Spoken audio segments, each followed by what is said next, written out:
पंचमस्तु तीर्थ यात्रा का तब दिया।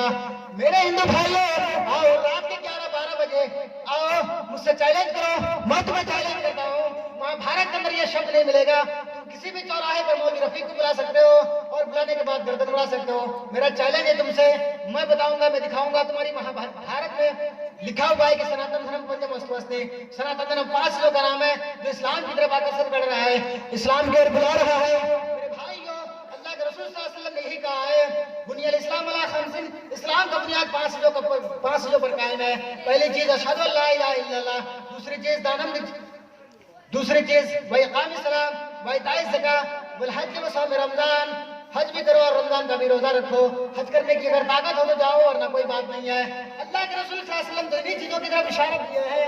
मेरे भाइयों, बहुत सारे मंदिर पड़े हुए हैं। अल्लाह के रसूल सल्लल्लाहु अलैहि वसल्लम को रहमत लिल आलमीन बनाकर भेजा गया है। आप जानवरों के लिए भी रहमत बनकर आए थे, इंसानों के लिए भी आए थे, दरिंदर चरिंदर परिंदों के लिए भी आए थे। आगे एक वाकया सुनाता हूँ। मस्जिद नबवी के अंदर माल आया, बहरीन की तरफ से माल आया बांटने के लिए कि सहाबा किराम में बराबर उसको तकसीम कर दिया जाए।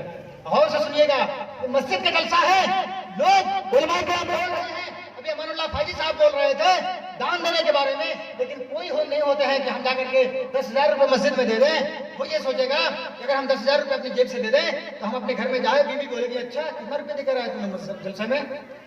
बीवी सवाल करेगी। बहुत सारी औरतें होती हैं जो सवाल करती हैं अपने शोहरों से, तुमने जलसा किया था, वहां पर लोग तकरीर कर रहे थे और मौलाना की तकरीर सुन करके तुमने कितना रुपए दिए जलसा में? तो उसका शोहर बोलेगा हमारे शर्म के 500-600 रुपए मैंने दे दिया। बोलेगी अच्छा तूने 500 रुपए देकर आ गया? अरे 500 रुपया दे दिया, उनमें से कम 200 रुपए निकाल कर रख लेते। उसका शोहर बोलेगा वो क्यों? बोलेगा मेरी क्रीम, मेरी पाउडर, मेरा लिपस्टिक कहाँ से आएगा? ये तुमने 200, 500 रुपए, 600 रुपए क्यों दे दिया?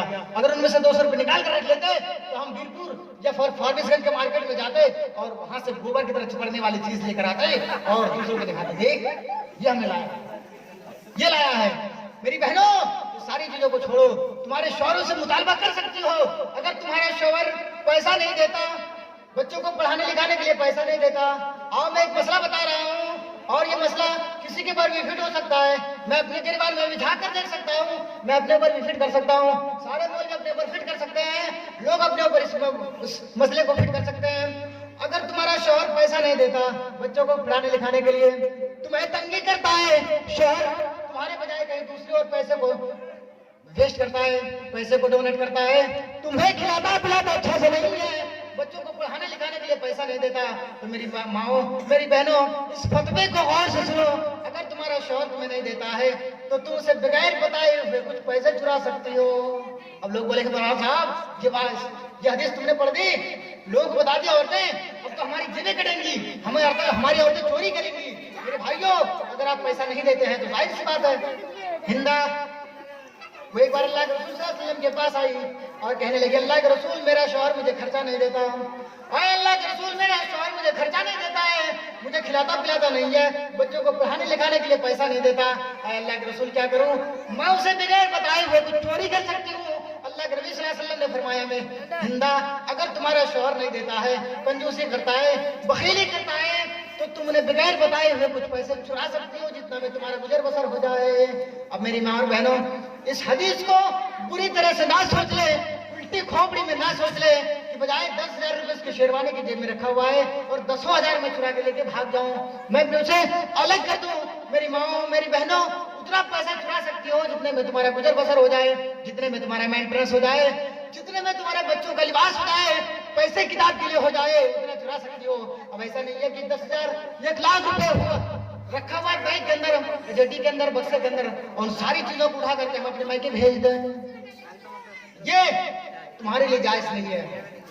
बहुत सारी औरतें चोरी करके अपने मायके भेजती हैं। मेरी माँ, मेरी बहनों, ये मुबाह नहीं है, ये जायज नहीं है।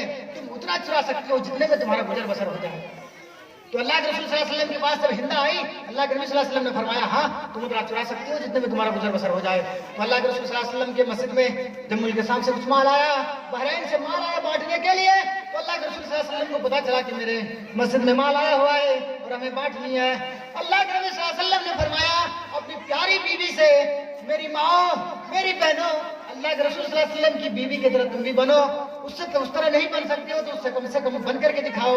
अल्लाह के रसूल सल्लल्लाहु अलैहि वसल्लम से प्यार करने वाली थी आयशा, अम्मा आयशा प्यार करती थी अल्लाह के रसूल सल्लल्लाहु अलैहि वसल्लम को, कभी कभी हंसा दिया भी करती थी, कभी कभी गुस्सा भी दिलाया करती थी।